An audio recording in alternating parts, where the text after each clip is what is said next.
So we may be presenting you very shortly with a executive order ending sanctuary cities. Mr. President, are you going to change any of the practices that your national security officials used after a reporter was inadvertently added to a group chat about attacks on Yemen? Well, I think it's a question I've been asked now, and I've given a few answers, and they've all been the same. We have an amazing group. Our national security now is stronger than it's ever been. We have had a very, very successful, numerous attacks on that area. These are people that shoot down ships, not only our ships, ships all over the world. They're shooting down right out of the water and damaging them badly, or they're going down. They're also shooting anything that happens to be flying in the area. We hit them very, very hard. There was no classified information, as I understand it. They used a app, if you want to call it an app, that a lot of people use, a lot of people in government use, a lot of people in the media use. And I think I'll ask Mike. Mike is here. Do you want to respond to that, please? Yes, Mr. President. You asked about lessons. I think there's a lot of journalists in this city who have made big names for themselves, making up lies about this president, whether it's the Russia hoax or making up lies about Gold Star families. And this one in particular, I've never met, don't know, never communicated with, and we are looking into and reviewing how the heck he got into this room. But I'll tell you what, the world owes President Trump a favor. Under Biden, global shipping was shut down. Pinprick attacks, months between them, our destroyers being fired upon dozens of times. President Trump took decisive action with his national security team, took out the head missileer, knocked out missiles, knocked out headquarters, knocked out communication sites. And for once, as we hear, as you will all hear from every one of our allies, thank God for American leadership again. Thank God for American strength. You're welcome, Lord. And look, we had a national security team that was coordinating these efforts. As Director Radcliffe testified today, his first day on the job, he was introduced to this app on his government systems at the CIA and at the State Department and otherwise. So look, this journalist, Mr. President, wants the world talking about more hoaxes and this kind of nonsense rather than the freedom that you're enabling. And a key part of our sovereignty is open sea lanes and knocking the crap out of terrorists, which is exactly what your team and Pete Hegseth, a good friend and fellow veteran, is leading the charge on, and it's an honor. We had a very, very successful, we had a very, very successful evening.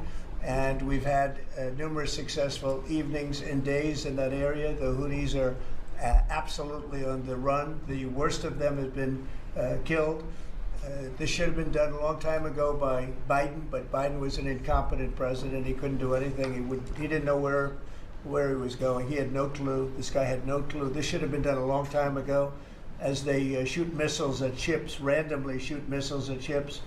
And they make their own missiles. You know, this is not an incompetent group of people. They make their own missiles. They get the missiles also from Iran. It's an offshoot of Iran, another offshoot. You have Hamas, you have Hezbollah, you have the Houthis. You got a lot of stuff going on with Iran.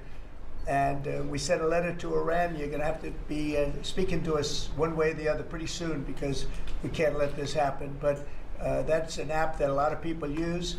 And somebody got on. I mean, I happen to know the guy's a total sleazebag. The Atlantic is a failed magazine. Does very, very poorly. Nobody gives a damn about it. This gives it a little bit of a shot. And I will tell you this: that they've made up more stories, and they're just a failing magazine. The public understands that. He's a very good man. That man is a very good man right there that you criticize so strongly. He's a very good man.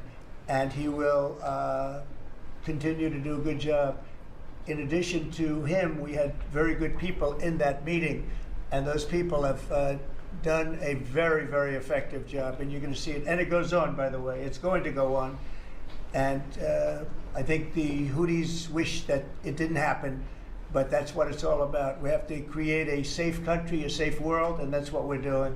Do you worry that national security was put at risk, Mr. President? Of senior officials using Signal Do I moving plan to forward? ban who? The use of Signal to communicate from senior officials. Well, I don't know I don't know anything about Signal. I wasn't involved in this, but I just heard about it. And I hear it's used by a lot of groups. It's used by the media a lot. It's used by a lot of the military, and I think successfully. But sometimes somebody can get onto those things. That's one of the prices you pay when you're not sitting in the Situation Room with no phones on, which is always the best, frankly. But you know, the best is to be there. In fact, oftentimes I've been in fact, just last week I was in the Situation Room with something very important, and we had a couple of people hooked up by line, and I said, cancel the line. Sorry, fellas, what you do is we'll tell you all about the meeting, because I know people do get on those lines, whether it's Signal or anything else. Yeah. So are you going to change any procedures as a result of this? Well, I mean, look, we look at everything, and you know, they've made a big deal out of this because we've had 2 perfect months. We are bringing in business. We have another one announced tomorrow, a big one, very big.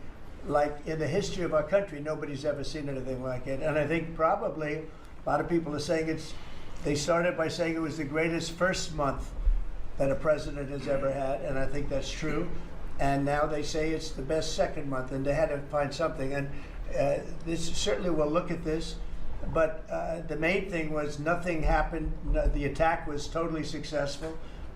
It was, I guess, from what I understand, took place during, and it wasn't classified information. So this was not classified. Now, if it's classified information, it's probably a little bit different. But I always say you have to learn from every experience. I think it was very unfair the way they attacked Michael. He's a good person. The person that was on just happens to be a sleazebag, so maybe that's just coincidence. I don't know. But you are Mr. going to President, conduct would an it be a investigation. problem if the Atlantic released all the text messages if they're not classified? Well, I don't know. I'd have to ask the military about that, because you know, maybe you wouldn't want that. I don't know. I will say this: that from what I heard, the man that we're talking about, who's not somebody that I don't think most people have ever heard of, he left. He found it very boring, and he left early.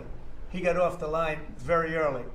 So I can't speak to it other than that. So he's made up a lot of stories, and you know, I think he's basically bad for the country. But it's a failing venture, very failing venture. They're very upset, and a thing like this is publicity for them. But I don't think we should allow people that are very good, like that man sitting right at the end of the table, who's done a great job. We shouldn't allow them to be hurt by it. Mr. President, Can I follow up on that? Can I follow up go on ahead. that? Are you saying you're okay with the continued use of Signal by administration No, officials for that's not what I sensitive? said. I said we'll look into it, but everybody else seems to be using it. It seems to be the #1 used device or app, whatever you want to call it, and we will certainly look. If it was up to me, everybody would be sitting in a room together. The room would have solid lead walls and a lead ceiling and a lead floor. But you know, life doesn't always let you do that. In the meantime, the attack itself that we were talking about and discussing has been an unbelievable success. But you will conduct an investigation, is what you're saying into this. We'll look into it, sure. Who's Mr. going to President, lead I would that look into it, investigation? yeah. I want to look Is that into the FBI? Or anything like that. I would ask them. It's not really an FBI thing. It's really something having to do with security. Security, like will somebody be able to break in? Are people able to break into conversations? And if that's true, we're going to have to find some other form of device. And I think that's something that we may have to do. Some people like Signal very much. Other people probably don't. But we'll look into it. I think, Michael, I've asked you to immediately study that and find out. If people are able to break into a system, now in this case, it wasn't that this attack was going on and nobody found out anything. And again, the person that was on, as I understand it, he left very early because he didn't find it very exciting. But I think it's something you should look into. Yes, sir, we are. We have our technical experts looking at it. We have our legal teams looking at it. And of course, we're going to keep everything as secure as possible. No one in your national security team would ever put anyone in danger. And as you've said, and we've repeatedly said, the attack was phenomenal and it's ongoing. But the media wants to talk about everything else except for the hostages you're getting out of the Middle East, Iran on its back foot, sea lanes getting reopened, peace in Europe. As we just saw today with a Black Sea ceasefire, we were just on with Steve Witkoff, myself, our team in Saudi Arabia. They want to talk about all this other stuff except for your amazing successes and the successes of your team. One of the other things, and sometimes you have to move very quickly, and there are other devices that are very good, but they are very, very cumbersome, and you're not able to use them and, from a practical standpoint. So all we can do is find out the best we have with modern technology.